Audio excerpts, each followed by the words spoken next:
예, 안타까운 사고가 있었죠. 30도로 또는 무더위가 이어지는 가운데 3살 배기 아기가 차 안에 방치되면서 열사병으로 숨지는 사고가 있었습니다. 네, 그런가 하면 생명을 지키기 위해 최선을 다했던 구급대원들이 교통사고로 처벌을 받을 수도 있다는 사실이 알려지면서 논란이 되고 있습니다. 사건 사고 소식 발상훈 서울디지털대 경찰학과장 노영희 변호사와 함께 짚어보겠습니다. 네, 안녕하십니까? 안녕하세요.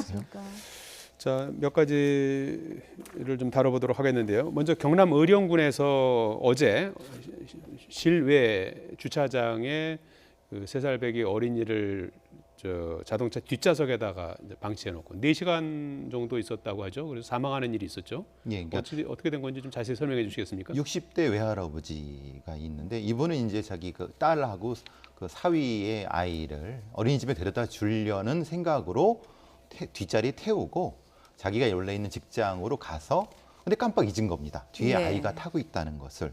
그리고 9시 30분에 그 노천 주차장이라고 그러죠. 실내가 아니라 길가에 있는 거에 주차해 놓고 깜빡 잊고 자기 일을 보게 된 겁니다. 그 뒤에 이제 와서 4시간이 지난 1시 30분에 와서 확인해 보니까 그때는 이제 응급 상황이 됐던 그래서 이제 안타깝게 됐던 그 사건이 되겠습니다. 예, 열사병으로 안타깝게 숨지고 말았는데 어제 경남 의령의 최고 기온이 33도였다고 합니다. 차량 문도 한 5cm 정도는 열려 있었다고 하는데 그럼에도 불구하고 이 차량 안에 아이를 방치한다는 거 굉장히 위험한 일이죠. 그렇습니다. 아이들은 특히 본인이 스스로 이제 그 체온을 조절하는 능력이 없기 때문에 어른들보다 더 이 열에 취약하다라고 볼 수밖에 없는데요.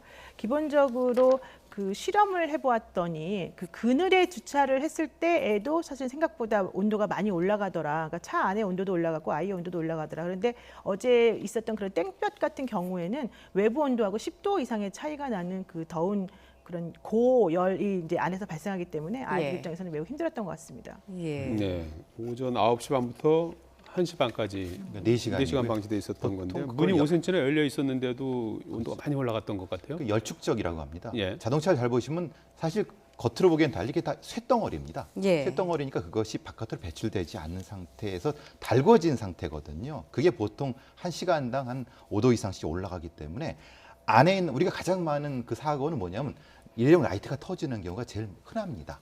그러니까 보통 그 안쪽은 대시보드 같은 건 한 40도, 뭐 운전대는 50도 이런 정도 올라가니까요. 굉장히 위험한 상태가 되는 거죠. 예, 이렇게 차량의 온도가 1시간 주차할 때 내부 온도가 올라가면 이 체온 같은 경우는 어느 정도 더 올라가게 되는 겁니까? 가장 중요한 건 이제 뇌의 온도와 심장의 온도거든요. 심부 네. 온도가 한 시간에 1.4도씩 올라가니까 거의 뭐 박동 자체가 너무 세져 갖고 혈압이 올라가는 부분이랑 근데 이제 보통 길가에 있는데 왜 아이가 소리를 못 질렀을까 이렇게 의문을 하시는 분도 계시겠지만 예. 탈진해 버립니다. 금방. 그러니까 예. 열을 아까 변호사 말씀하신 것처럼 열을 배출을 못하니까 소리를 못 지를 정도로 탈진해 갖고 겉에서 보기엔 뭐가 되냐면 애가 자는구나라는 그런 느낌을 받습니다. 이게 상당히 불행한 상황이 되는 거죠. 아. 예. 요즘 같은 폭염 속에는 그늘에 차량을 세워서 그 안에 이렇게 있는 것이 안전하지 않다고 그러죠? 그렇습니다. 그러니까 그늘이든 뭐 야외이든 간에 어쨌든 간에 차 안에 그대로 있는 것 자체가 매우 아이들에게는 위험하고 특히 1시간만 지나고 나면 아이들의 생명이 위험할 정도로 이제 온도가 올라간다라고 얘기를 하고 있는데요. 예컨대 그 외부 온도가 37.8도일 때 운전대가 그 땡볕인 경우에는 52.8도 정도 되고 대시보드가 거의 70도 가량 되거든요.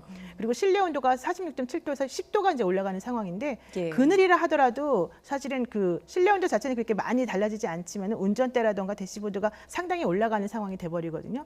예전에 혹시 기억나실지 모르겠는데 어린이집 그 차량에 아이가 뒤에 있었었는데 어린이집 다니던 아이가 있었는데 운전사가 아이가 있는 줄 모르고 문을 잠그고 내렸다가 아이가 한번 이제 문제가 됐던 적이 있지 않습니까? 예. 그때도 그 아이는 사실은 이 아이보다 훨씬 더 큰 아이였었고 말도 할 수 있었고 의사소통할 수 있었던 아이인데도 불구하고 그 아이도 마찬가지로 차에 있다가 이제 변을 당했었었는데 예. 이런 식으로 이제 말을 제대로 못하거나 뇌사 상태 그 당시에 그렇죠. 있었죠? 그리고 처음에 이제 잠이 들어있던 상태라고 한다면 본인이 스스로 깨지 못한 상태에서 이제 장시간 방치되기 때문에 사실은 매우 위험하다라고 볼 수 있습니다. 예, 이 부모의 마음 또 외조부의 마음은 또 어떨지 참 안타까운 사건입니다. 이 사망한 아이의 외조부에게 일단 어떤 혐의가 좀 적용이 되는 건가요? 기본적으로 과실치사 부분인데요.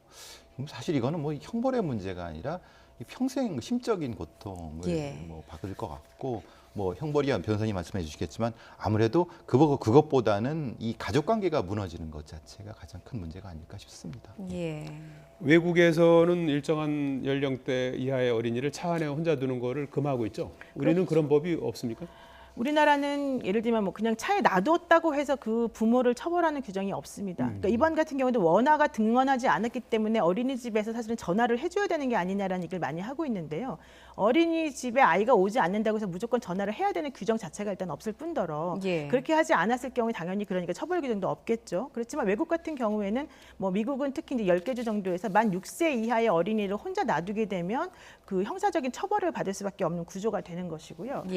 지난 그 2017년 7월에서도 미국에서 한 여성이 아이를 그렇게 놔두었다가 결과적으로 아이가 죽었거든요. 이런 경우에 2급 살인과 아동 학대죄로 체포된 경험이 있습니다. 그러니까 우리나라도 좀 그런 게 필요하지 않느냐라고 한 얘기를 하고 있는데 사실 우리나라는 그 아이들을 혼자 놔두는 것에 대해서 그렇게까지 외국처럼 좀 강하게 뭐 좀 생각을 하고 있지 않기 때문에 이런 일이 계속 반복되는 게 아닌가라는 생각이 듭니다. 가장 큰 문제가 있는 게 뭐냐면 문화적 차이가 있습니다. 그러니까 우리나라 한국 사람이 미국의 어떤 마트에 가서 아이의 차를 놓고 왔는데 바로 경비원이 호출을 갖고 그 어머니의 수갑을 채워버립니다. 그 정도로 강력하게 다룹니다.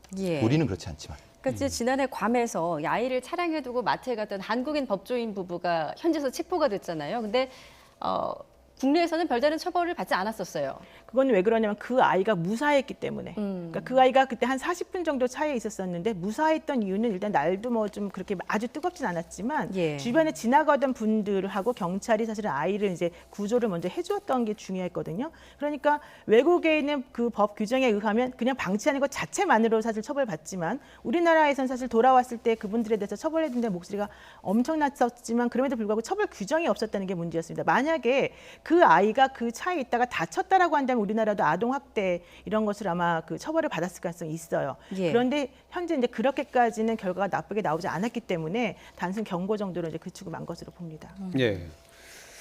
자, 다른 사건인데요. 지난 2일 응급 환자를 태우고 달리던 119 구급차가 교차로에서 뒤집어지는 사고가 있었는데요. 교차로에서 다른 차량하고 이제 부딪힌 거죠? 교차로가 있었고요. 응급차가 2대가 이제 진행되는 과정인데 신호를 어쨌든 본인의 신호는 빨간불이었어요. 반대쪽에 오는 오른쪽에서 접근하는 다른 스타렉스 그 승합차는 제 신호를 받고 들어오는 과정이었죠. 그러니까 그 승합차가 그 응급차를 치우면서 이 응급차가 전복이 돼서 그 안에 있던 지금 블랙박스 화면이 나오고 있습니다만 요원이 튕겨져 나갈 정도로 아주 큰 사고가 됐죠. 당시 이제 구급차 안에 굉장히 위급한 환자가 있었는 모양이에요. 안타깝게도 그분은 이제 병원에 옮겨졌지만 사망했던. 그 90대 할머니가 탑승해 계셨는데 식구들하고 밥을 먹다가 이 기도에 음식이 걸려서 숨을 못 쉬는 상황이었기 때문에 당시 그 구급대원 2명이 이제 인공호흡도 하고 그분의 의식을 살리기 위해서 노력을 하는 중이었고. 자, 거기에는 이렇게 진입하죠. 그렇죠. 쭉 가다 보면 저 빨강색 택배 차량을 때문에 시야가 가렸다고 좀 주장을 합니다. 스타렉스 차량은.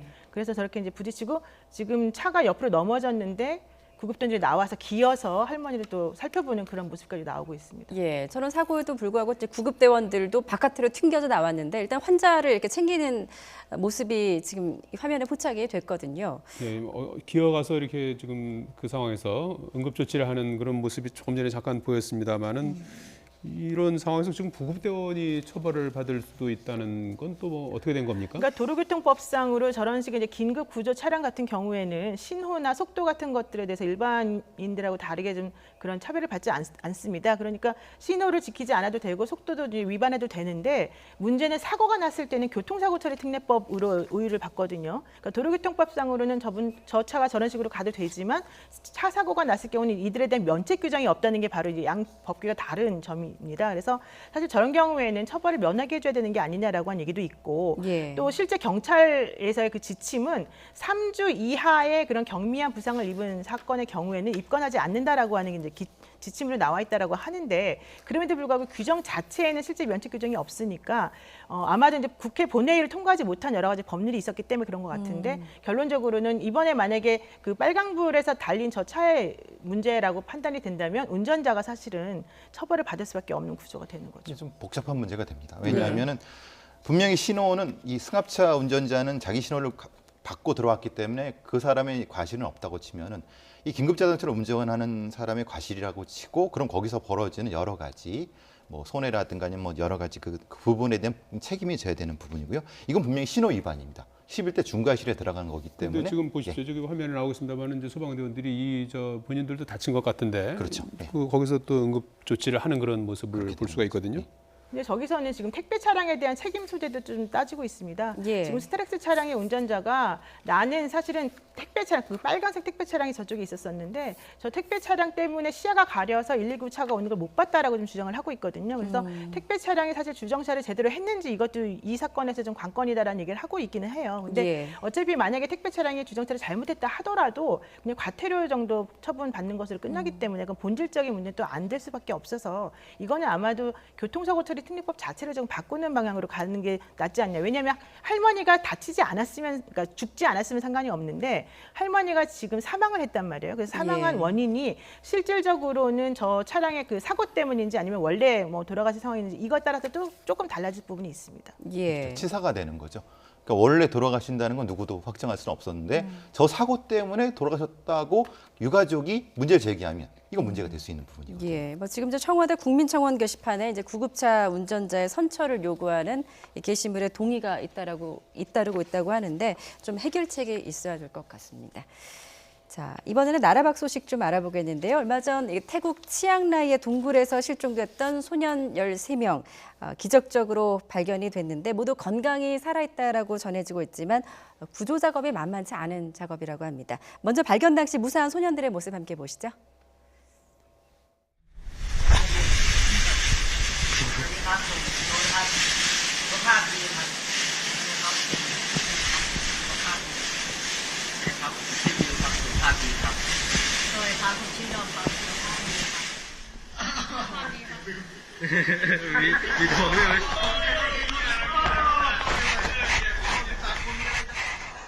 예. 다행히 뭐 소년들 건강해 보이는데 오늘로 14일째인데 여전히 지금 동굴 속에 있는 상황이고 동굴 안에 있는 모습이 이제 영상으로 공개가 됐어요. 지금 어떤 상황입니까? 기본적으로 이제 이 유소년 클럽 12명의 소년과 코치 하나 13명이거든요. 네. 그러니까 뭐 이제 동굴 탐사를 하러 들어갔는데 말하자면 친구의 생일 파티를 하러 그 안쪽으로 들어갔다고 합니다. 그래서 그 안에 계속 들어가다 보니까 너무 많이 들어가 버린 거죠. 근데 예. 구조 자체가 조금 이게 V형이라고 생각하시면 될 것 같은데요.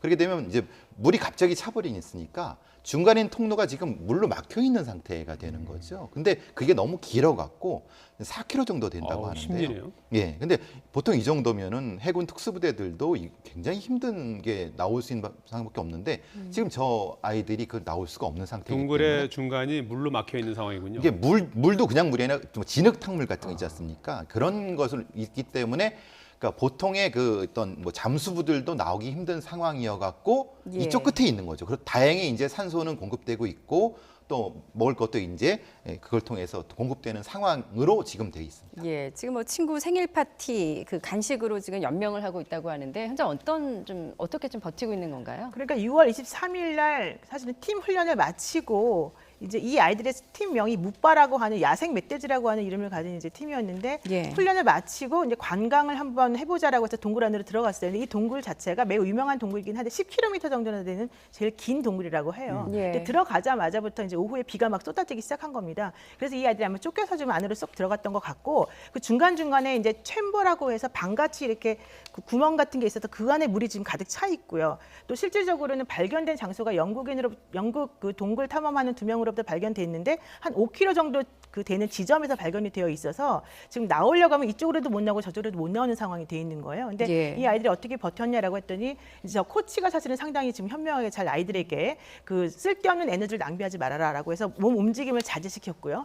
그다음에 예. 물을 바닥에 고인 물은 위험하니까 위에 맺혀 있는 물을 이제 먹어라라고 해서 그 물 속에 또 미네랄 같은 게 들어 있어서 좀 영양 섭취하는 데 좀 도움이 되었다 이런 얘기를 하고 있고요. 예. 또 아까 말씀하신 것처럼 친구 생일 파티를 위해서 갔기 때문에 그 그 준비되어 있는 간식 같은 것들이 배낭 속에 좀 들어 있어서 그런 것들을 먹으면서 버티고 있었고, 지금 아마 지금 은박지로 지금 몸을 이렇게 감싸고 있는 거 보이시잖아요. 저거는 이제 동굴에서 발견된 이후에 이제 가져다 준 것인데, 예. 현재는 그 네이비실 대원들, 원래 처음에 한 1,000명 정도가 찾았는데 못 찾다가 열흘 만에 찾으면서 네이비실 대원 7명이 좀 들어가서 아이들과 같이 생활하고 있습니다. 그중에 의사 1명이 있고 간호사 1명이 있어서 이제 건강 상태를 지금 돌봐주면서 아이들에게 그 젤리 형태로 된 그런 고형식 음식을 지금 계속해서 공급해주고 있는 중이거든요. 예. 그리고 중간중간에 이제 혹시 모르니까 발견하기 전에도 동굴 안에 이렇게 떨어질 만한 장소에다 음식을 계속 공급해 주었다고 해요. 그래서 이제 그런 것들을 가지고 지금 연명하고 있다 이렇게 얘기하고 있습니다. 지금 구조 작업은 어떻게 진행이 되고 있습니까? 이제 네이비실 요원들이 이제 들어가서 같이 지금 소년들과 같이 머물고 있으면서 이제 여러 가지 이제 조치를 하고 있는데 이제 나와야 될 거 아닙니까? 두 가지로 예. 일단은 물을 빼는 작업은 하고 있다고 합니다. 근데 예. 물의 양이 너무 많기 때문에 그건 일부러 빼고 있는 거고, 어쨌든 이거를 그 혼자서 수영으로 나올 수 있는 상황이 아니기 때문에 수영을 지금 가르치고 있는 상황. 이거죠. 왜냐하면 어느 정도까지는 본인이 움직여야 되는 거고, 그냥 그걸 움직이지 못하면은 그걸 말하자면 끌고 나와야 되는 상황인데 그 상황은 아니라고 합니다. 너무 좁기 때문에 이 들어가는 길이. 예. 그래서 훈련을 시키는 것, 그리고 정신적으로 저기 좀 준비시키는 것, 그리고 물을 빼는 작업. 지금 하고 있는 이 상태라고 합니다. 예, 거의 4km 정도를 헤엄을 쳐서 나와야 된다고 하는데, 이게 뭐 스킨스쿠버 장비를 메고 그 도움을 받아서 나와야 되는 거 아닙니까? 그렇죠. 아이들이 할 수 있을까요? 그래서 지금 그게 문제인데, 이 아이들이 수영도 못한다고 그러고 다이빙 경험은 예. 당연히 없는 상태인데, 지금 사실은 1억 한 2,800만 리터 정도 물을 뺐어요. 근데 물을 뺀 장소가 3챔버라고 하는 이제 곳이에요. 근데 거기에서부터 아이들이 있는 곳까지가 한 2.5km 정도 된다는 거예요. 그럼 그 안에가 또 밑에가 물이기 때문에 아이들 사실 잠수를 통해서 나오는 게 가장 빠릅니다. 그렇지만 중요한 게 훈련된 어른의 경우에도 6시간이 걸리는 거리라고 해요. 그래서 현재 지금 잠수부 2명당 한 아이 해서 1대2 정도로 해서 아이를 이제 데리고 나올 생각을 하고 있는데, 문제는 예. 중간에 이제 기역자처럼 이렇게 좀 좁은 곳이 있어요. 예. 그래서 그 안에는 잠수부가 같이 애를 돌봐줄 수가 없는 거예요. 그러면 이 아이 혼자 스스로가 거기는 헤쳐 나와야 되는 건데, 이 아이들이 아직까지 뭐 수영하는 것조차도 모르는 아이들이기 때문에 예. 이제 와서 아이들을 훈련시켜서 얼마나 될까 좀 걱정이고, 더 중요한 건 6일부터 또 다시 비가 온다는 그 소식이 있고 10월까지가 우기라고 합니다. 그래서 지금 중간에 비라도 쏟아지게 되면 큰일이다라고 해서 태국에서는 굴뚝 옵션이라고 하는 것도 생각하고 있대요. 그러니까 위에서 이제 그 동굴 내부로 이렇게 길이 좀 자연스럽게 나와 있는 곳들이 있을 수 있다. 예. 그래서 우리가 그러면 찾아보자 이런 얘기는 하고 있는데, 굴뚝을 찾는 것도 사실 쉽지가 않기 때문에 현재로서는 준비된 애들을 우선적으로 준비시켜서 아이들을 빼내야 되겠다. 여기까지 얘기하고 있습니다. 예. 극한의 절망 속에서도 희망의 끈을 놓지 않는 게 굉장히 중요할 텐데요. 우리나라에서도 과거에 그런 그 재난 속에서 살아나온 예가 있었죠. 뭐 너무 유명한 그 삼풍백화점 예. 때 17일을 버티는 분이 예. 계시죠. 박모 씨가 있는데, 그러니까 가장 핵심적인 부분은 이게 우리가 많은 걸 생각하지 않게 하는 겁니다. 보통 심리학자들이 저는 극한 상황에서 살아남으려고 하면 여러 생각을 많이 한다고 하는데 거꾸로입니다. 생각을 되게 단순화시키고 즐거운 일만 생각하고 즐겁지 않은 일은 버리는 그런 훈련을 계속 시키게 됩니다. 예. 그리고 고통이 왔을 때 그것을 이제 쉽게 버릴 수 있는 상황이죠. 저 아이들도 그 어떤 그 구분기를 나올 때 엄청난 공포가 일어날 겁니다. 예. 그때 버틸 수 있으려고 하면은 바로 지금 훈련시킨 바로 그 부분입니다. 예. 만약 이제 이런 상황에서 갑작스러운 고립에 처한다면 좀 어떤 긴급 생존을 위해서 어떤 좀 그 대비가 필요할까요? 일단은 희망의 끈을 놓지 않는 게 가장 중요하다. 그래서 나는 당연히 구조될 것이다. 나를 구조하러 여러 사람들이 지금 오고 있다라고 하는 생각을 가지면서 희망을 품고 있는 게 가장 중요하고요. 이제 그거는 이제 정신적으로 해야 될 일이고, 그 신체적으로는 움직임을 최소화해서 에너지 낭비를 사실은 막아야 되는 것이고요. 가장 중요한 게 이제 위험한 그런 세균 같은 것들이 사실 주변에 있을 수 있기 때문에 그런 것들을 스스로 조금 그 좀 잘 정리해서 좀 주의하는 것이 필요하겠습니다. 예. 예, 지금까지 배상훈 서울 디지털대 경찰학과장 노영희 변호사였습니다. 잘 들었습니다.